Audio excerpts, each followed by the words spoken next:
Sir నమస్తే. నమస్కారం. Sir Venu Swamy గారి గురించి మనకు తెలిసిందే. అయితే ఈ మధ్య ఆ! కామాఖ్య ఆ! టెంపుల్‌లో ఆ! ఆయన్ని అవమానం జరిగిందని చెప్పి వార్తలు రావడం, వీడియో అది బయటికి రావడం, ఆ! ఫోటోలు అయన్నీ వైరల్ గూడా అయినాయి. అవును. అసలు ఏం జరిగింది? దాని గురించి ఏం చెప్తారసలు? హ్మ్. కామాఖ్య అమ్మవారి దగ్గర వేణుస్వామి గారికి అవమానం ఏం జరగలేదండి. ఆ! ఆయన గుడికి వెళ్లారు. హ్మ్. ఆడ గర్భగుడి లోపలికి వెళ్ళబోతుంటే అక్కడ పూజారులు ఆయనకి కొన్ని ప్రశ్నలు వేయడం జరిగింది. హ్మ్. కొన్ని రకాలైనటువంటి ఆర్గ్యుమెంట్ కూడా జరిగినాయి. హ్మ్. వాస్తవం చెప్పాలంటే ఈ యొక్క కామాఖ్యాదేవి ఆలయానికి సంబంధించిన ప్రధానమైనటువంటి ప్రచారకుల్లో ఈ వేణుస్వామి గారు కూడా ఒక ఆయన. ఓకే. ఎందుకంటే అది నార్త్ ఇండియాలో ఎక్కడో అస్సాం దాకా ఆ ప్రాంతంలో ఉంటుంది. మన హ్మ్. ప్రాంతంలో వాళ్ళకి అసలు తెలీదు. హ్మ్. ఈ యొక్క సతీదేవి అనేటువంటి ఆమె శివుని భార్య. ఆ! ఆమెని తన చనిపోయిన తర్వాత తన భుజం మీద వేసుకొని తిరుగుతుంటాడు సతీదేవి శవాన్ని శివుడు. శివుడు. అప్పుడు ఆయన ఆ విధంగా తిరుగుతున్నాడే ఈ హ్మ్. యొక్క తన కార్యక్రమాలు చేయట్లేదనే ఉద్దేశంతో ఒక శ్రీ మహావిష్ణువు కూడా హ్మ్. సతీదేవి యొక్క శరీరాన్ని అనేక ముక్కలుగా చేసి అనేక ప్రాంతాల్లో వేస్తారు. ఓకే. ఒక్కొక్క అవయవం ఒక్కొక్క ప్రాంతంలో పడుతుంది. హ్మ్. చెయ్యి ఒక చోట, తల ఒక చోట, ఫేస్ ఒక చోట, ఎడమ హ్మ్. చెయ్యి ఒక చోట, కాలు ఒక చోట, హ్మ్. నడుము ఒక చోట. ఈ విధంగా అమ్మవారి యోని ప్రాంతం పడినటువంటి ప్రాంతమే కామాఖ్య ప్రాంతం. హ్మ్. అక్కడ విగ్రహం ఏముండదు. ఒక స్త్రీ యోనిలాగా ఉంటుంది అక్కడ. హ్మ్. అదే అక్కడ పూజ సంబంధించినటువంటి ప్రదేశం. హ్మ్. కాబట్టి ఈయన వేణుస్వామి గారు వంటి వాళ్ళు కూడా అక్కడికి వెళ్లి చేసేటువంటి పూజలు కూడా ఇక దశమహావిద్యలు అంటారు. హ్మ్. వామావతారంలో కూడా చేస్తారు. ఓకే. దక్షిణాచారం, వామాచారం, వామాచారం. అవి ఎందుకు చేస్తారంటే హ్మ్. తొందరగా ఫలితాన్ని ఇవ్వాలి. కొన్ని రకాల క్షుద్ర పూజలు అంటారు వాటిని. ఓకే. అవి ఎవరంటే మామూలు స్థాయి వ్యక్తులు చేయలేరు అవి. హ్మ్. పెద్ద పెద్ద రాజకీయ నాయకులు, హ్మ్. ఒక సినిమా హీరోలు, సినిమా హీరోయిన్స్, హ్మ్. ఒక ప్రముఖ హీరోయిన్ కూడా హ్మ్. ఆమె ఈ వేణుస్వామి గారి దగ్గరికెళ్ళి పూజ చేయించుకున్న తర్వాత పెద్ద స్టార్ హీరోయిన్‌గా ఎదిగింది. ఓకే. ఇంకా కొంతమంది రాజకీయ నాయకులు కూడా ఆయన దగ్గర పూజ చేసుకున్న తర్వాతే హ్మ్. ఉన్నత స్థాయికెళ్లారు. హ్మ్. హీరోలు కూడా కొంతమంది విజయం సాధించారు. ఇలా చెప్తుంటారు. ఆయన ఎక్కువగా కూడా హీరోయిన్స్‌కి చేస్తాడు. ఆ! ఎందుకంటే అమ్మవారు కాబట్టి అక్కడ హ్మ్. హీరోయిన్ చాలా మంది కూడా ఆయన దగ్గరికెళ్ళి పూజలు చేసుకుంటుంటారు. హ్మ్. ఇంకా వాళ్ళు చేసే పూజలు ఏందంటే నగ్న పూజలని ఉంటాయి. ఈ యొక్క అక్కడేంటి ఎలా జరుగుతాయి? వేరే వాళ్ళతో చేయిస్తారా? పూజలు నగ్న ఎలా? పూజలని ఉంటాయి. ఆ!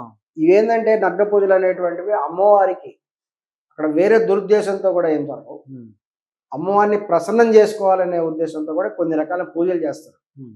అమావాస్య రోజు, ఇట్లా పౌర్ణమి రోజు కొన్ని ప్రత్యేకమైనటువంటి తిథులలో, హ్మ్. సమయాల్లో కూడా చేస్తారు ఇది. హ్మ్. ఆ తిథివార నక్షత్రాలు అన్నీ కూడా చూసుకొని చేస్తారు. ఓకే. అట్లాగే శవం మీద పూజలు. హ్మ్. ఒక ప్రముఖ తెలుగు నాయకుడు ముఖ్యమంత్రి అయ్యారు. హ్మ్. శవ పూజ చేసిన తర్వాతే. ఆ నిజమేనా? సమయంలో అది బాగా వైరల్ అయింది. హ్మ్. ఒకానొక సమయంలో. హ్మ్. ఆ వార్త ప్రచురించిన అతను తర్వాత హత్యకు గురయ్యాడు. హుహు. అది వేరే విషయం. హ్మ్. ఇలా ఉంటుంది. వాస్తవానికి చేశారని అంటారు. దాని అవును. మీద ఒక సినిమా గూడా వచ్చింది. హ్మ్. తెలుగు సినిమా 'కోటా శ్రీనివాసరావు' గారు చాలా అద్భుతంగా నటించాడు. హ్మ్. 'మండలాధీశ్' అనే సినిమా వచ్చింది. అవును.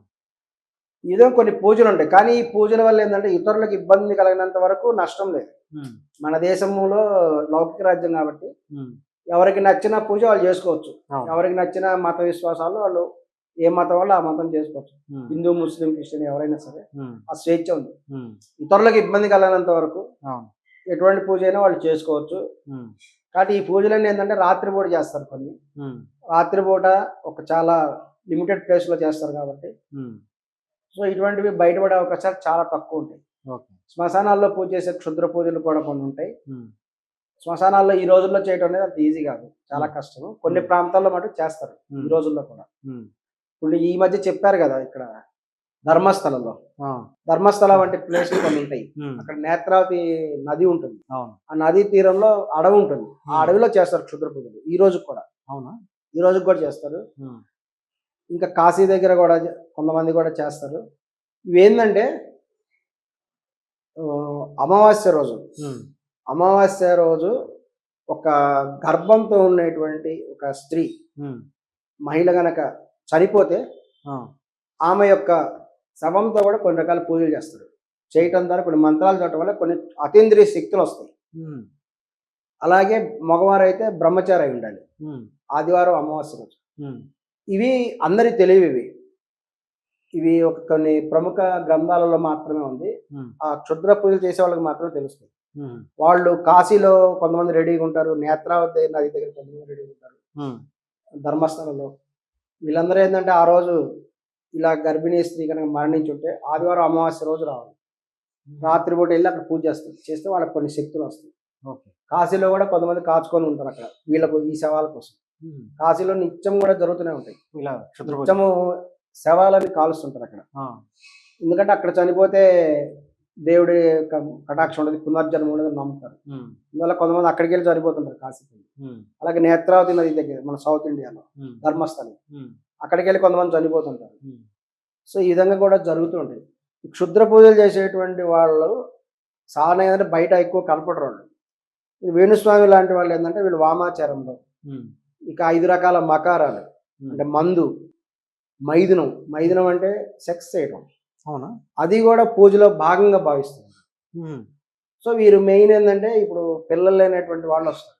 పిల్లలు లేనటువంటి వాళ్ళు వస్తే మామూలుగా ఏంటంటే ఈ కామాక్షి అమ్మవారు ఏమైతే ఉందో అక్కడ అమ్మవారికి సంవత్సరానికి ఒక రోజు నెలసరి వస్తుంది. వచ్చినప్పుడు ఆ ప్రాంతం అంతా ఎర్రగా మారుతుంది. అప్పుడు వాళ్ళు కొన్ని ప్రత్యేకమైన క్లాత్ని అక్కడ ఉంచడం జరుగుతుంది. ఈవెన్ అక్కడ ఉన్నటువంటి నదిలో కూడా ఎరుపు రంగు వస్తుంది బయటికి. అది ప్రత్యక్షంగా ఈ రోజున కూడా చూడొచ్చు, ప్రత్యక్ష నిదర్శనం అది. ఆ క్లాత్ ఏదైతే ఉందో అది తీసుకొని వీళ్ళకి ఇస్తారు. పిల్లలు కనుగొనేటువంటి తల్లిదండ్రులకు ఇస్తే అది తీసుకుని వాళ్ళు పెట్టుకోవడం వల్ల పిల్లలు పుడతారు అనేటువంటి ఒక నమ్మకం ఉంది. జరిగినాయి కూడా, వాస్తవం కూడా ఉంది అందులో. అత్యధిక శాతం మంది పిల్లలు పుట్టారు. ఓకే. సో ఇక్కడ వీళ్ళు ఏంటంటే ప్రత్యేకమైన పూజలు చేయించుకునేటువంటి వాళ్ళు. ఈ యొక్క వేణుస్వామి లాంటి వాళ్ళు ఏం చెప్తారంటే ఆ ప్రాంతంకి వెళ్ళి అక్కడ కొండ మీద ఒక ప్రదేశం ఉంది, అక్కడికి వెళ్ళి భార్యాభర్త సంగమం చేయాలి, అప్పుడు పిల్లలు పుట్టిన వాళ్ళు కూడా పిల్లలు పుడతారు, దానికోసం నేను కొన్ని పూజలు చేస్తాను చెప్పేసి ఆయన కొన్ని పూజలు చేస్తుంటారు. వాటి వల్ల కొంతమందికి పుడతారు కూడా. ఎందుకంటే ఇవి కొన్ని లక్షల రూపాయలు చెల్లించి చేస్తుంటారు. ఇంకొకటి ఏంటంటే ఇవన్నీ గుప్త పూజలు ఉంటాయి. గుప్త పూజలు అంటే ఏంటి, రహస్యంగా చేసే పూజలు. ఇవి బయటకు ఎవరు చెప్పరు. పూజ చేయించుకునే వాళ్ళు బయటకు వచ్చి చెప్పరు కదా. మొన్న మధ్య అఘోరి అని ఒక ఆయన పూజ చేయించింది పెద్ద జడ్జి గారి దగ్గర. మరి ఆ జడ్జి వచ్చి కంప్లైంట్ ఇవ్వలేదు కదా. పెద్ద పెద్ద వాళ్ళు ఉంటారు, ఇవన్నీ గుప్త పూజలు రహస్యంగా జరుగుతాయి, ఎవరు కంప్లైంట్ ఇయ్యరు. ఇవి కొన్ని వాస్తవానికి ఫలితం కూడా ఉంటుంది. అన్ని లక్షల రూపాయలు ఇచ్చారంటే వాళ్ళకి ఫలితంలా తూరుకుంటారు. అందులో చిన్న చిన్న వాళ్ళు కాదు చేసేది, పెద్ద పెద్ద రేంజ్ వాళ్ళు చేసుకుంటారు. ఖచ్చితంగా వాళ్ళకి అవసరమైనటువంటి వాళ్ళు ఏది కోరుకున్నారో అది జరుగుతుంది. 99% జరుగుతుంది. ఒక 1% ఏదో పొరపాటు పోవచ్చు, 99% కూడా జరుగుతాయి పూజలు.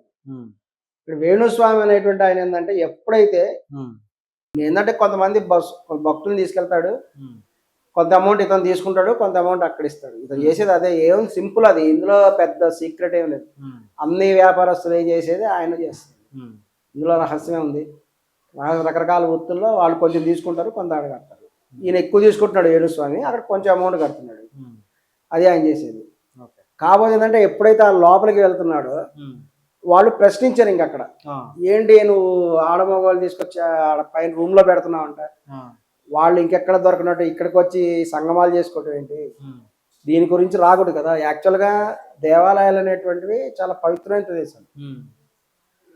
ఒక టెంపుల్కి వెళ్తున్నామంటే కేవలము ఇదివరకు కూడా కొన్ని చోట్ల విశ్లేషించదైంది ఈ టాపిక్. కేవలం భగవంతుడిని దర్శించుకోవాలి, పవిత్రమైన మనసుతో వెళ్ళాలి, అక్కడ స్వామివారికి వాళ్ళకి అమ్మవారికి దండం పెట్టుకొని కోరిన కోరికలు తీర్చుకునే ఉద్దేశంతో వెళ్ళాలి తప్ప వేరే ఉద్దేశాలతో వెళ్ళకూడదు. ఈ మధ్య లైవ్ ఎగ్జాంపుల్ ఒక ప్రముఖ యాంకర్ కూడా తన లవర్ తోటి కలిసి ఒక చోటుకి వెళ్ళింది, అరుణాచల స్వామి దగ్గర. వచ్చిన తర్వాత కొన్ని రోజులకి ఆమె సూసైడ్ చేసుకుంది అనిపించింది. ఖచ్చితంగా అరుణాచలం వెళ్ళి వచ్చిన తర్వాత ఎందుకు చేసుకున్నారు సూసైడ్ అంటే, ఆమె ఖచ్చితంగా అధర్మంగా జీవితం గడుపుతుంది. ఆమె 2 మొగుళ్ళకి విడాకులు ఇచ్చింది, 3వ అతనితో అనాథరైజ్గా సహజీవనం గడుపుతుంది. పరమేశ్వరుడి దగ్గర వెళ్తే ఇటువంటి అధర్మ కార్యక్రమాలు ఉంటే స్వామివారి శాపం తగ్గుతుంది. సో ఏ గుడికైనా వెళ్ళేటువంటి వాళ్ళు, ధర్మస్థల్లో కూడా అంతే, ధర్మస్థలం వెళ్ళే వాళ్ళు మంచి ఉద్దేశంతో వెళ్ళాలి. చాలా మంది ఏంటంటే ఈ మధ్య దురదృష్టవశాత్తు ప్రభుత్వం కూడా టూరిజం స్పాట్లు అనే పదం వాడుతున్నారు. భగవంతుడు అనేది టూరిజం స్పాట్ కాదండి. భగవంతుడు అనేది ఒక పవిత్రమైన ప్రదేశం. అది అక్కడికి వెళ్ళే వాళ్ళు కేవలము తమ ధర్మమైన కోరికలు కోరుకోవాలి, స్వామివారికి నమస్కరించుకొని రావాలి. కానీ అదేదో దాన్ని ఏమంటారు, హనీమూన్ కోసం దేవుడి దగ్గరికి వెళ్ళొద్దు. హనీమూన్కి వెళ్ళాలంటే వేరే ప్లేస్లు ఉంటాయి, అక్కడికి వెళ్ళాలి. అందుకని నేను వెంకటేశ్వర తిరుపతికి హనీమూన్ కోసం వెళ్తాను, ఆ అమ్మవారి గుడికి హనీమూన్ కోసం వెళ్తే అక్కడ రూమ్ తీసుకొని మేము హనీమూన్ చేసుకుంటామంటే అటువంటి ఉద్దేశాలతో వెళ్ళొద్దు. ధర్మస్థలకి హనీమూన్ కోసం, ఆ ధర్మస్థల హనీమూన్ కోసం పోతారు ఎవరైనా. పోతే ఏమవుతుంది, మరణాలు సంభవిస్తాయి. ఆమె అరుణాచలంకి వెళ్ళింది, మరణం సంభవించింది. ఖచ్చితంగా ఇది గుర్తుపెట్టుకోవాలి. ఈ రోజున భగవంతుడు చాలా శక్తివంతుడు. అధర్మమైన పనులు చేస్తే ఖచ్చితంగా స్వామివారి శాపం తగిలి తీరుతుంది.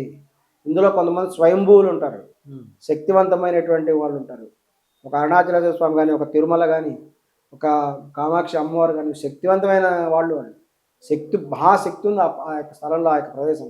మీరు అక్కడికి పోయి ఇట్లా పిచ్చి పిచ్చి వేషాలు వేసి నేను శృంగార కార్యక్రమాలు చేసుకోవడానికి వెళ్తానంటే మటుకు ఖచ్చితంగా మటుకు శాపం తగులుతుంది, మరణం సంభవిస్తుంది. ఇది వాస్తవం. ఇప్పుడు వేణుస్వామి గారికి కూడా జరిగింది అదే. అక్కడ తీవ్రమైనటువంటి లోపల గొడవ జరిగింది. ఆయన దీని మీద ఒక ప్రెస్ రిలీజ్ చేయాలి. చేస్తే దాన్ని బట్టి కూడా తదుపరి చర్యలు కూడా తీసుకోవడానికి కూడా అవకాశం ఉంటుంది. వేణుస్వామి అభిమానులు కూడా అడుగుతున్నారు, వేణుస్వామి వాళ్ళ శత్రువులు కూడా అడుగుతున్నారు. ఎందుకంటే ఆయన వీడియో రిలీజ్ చేస్తుంటారు కదా. లేదంటే వేణుస్వామి గారి భార్య ఉంది కదా, ఆమె వీణ వాయించుకుంటుంటుంది. మీరు కూడా బయటికి రావాలి, బయటకు వచ్చి ఏం జరిగిందనేది జనాలకు చెప్పాలి. అప్పుడే మీరు తదుపరి చర్యలు కూడా మీ మీద ఉంటాయి. లేదంటే కూడా ఇక్కడ కూడా మేము చట్టపరమైన చర్యలు కూడా తీసుకునే అవకాశం కూడా ఉంది. Thank you sir.